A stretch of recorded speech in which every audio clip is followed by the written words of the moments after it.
আমার বানানো এই কেকটি যে সবার এত পছন্দ হবে সত্যিই আমি এটা ভাবতে পারিনি, এবং এটা জেনে খুবই ভালো লাগছে। আর এই ডিজাইন, সেম ডিজাইনের কেক সবাই বলে এই একরকমই, এরকমই লাগে, একটুও যেন চেঞ্জ না হয়। আর এই কেকটা আমি প্রায় 3-4টা বানিয়ে ফেলেছি। আর এটা হলো আজকে অর্ডার। আর আজকে যিনি অর্ডার দিয়েছেন তিনি আমাকে বলেছেন যে এই সেম এরকম যেন কোনো রকম চেঞ্জ না হয়। তাই আমি আগের কেকটার মতো দেখে দেখে বানিয়েছি। আর এই ডিজাইনটা সত্যি আমার খুব পার্সোনালি খুব ভালো লেগেছে, যেহেতু কেকটা একটু হালকা ডিজাইনের মধ্যে আর বাচ্চাদের জন্য খুব সুন্দর হয়েছে। আর এই কেকটার সাথে উনি বলেছিলাম যে কালার চেঞ্জ করবো, উনি বলছে না, কালারও চেঞ্জ হবে না, যেরকমটা আছে টোটালটাই সেরকম। তো আমি সেরকমভাবে ডিজাইনটা করেছি।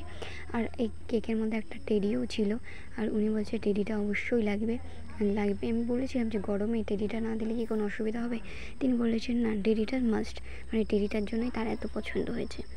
তাই আমি টেডিটাও বানিয়েছি। যদি তোমাদের টেডিটার ভিডিও লাগে আমি চেষ্টা করবো টেডিটার ভিডিও আনার।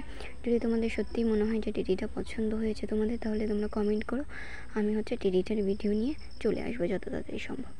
আর এই আজকে টেডিটার ভিডিও বানাতে পারিনি, কেন কি আমার যেহেতু কোনো সেট আপ নেই, তাই টেডিটা আমি একটু একটু করে বানিয়েছি।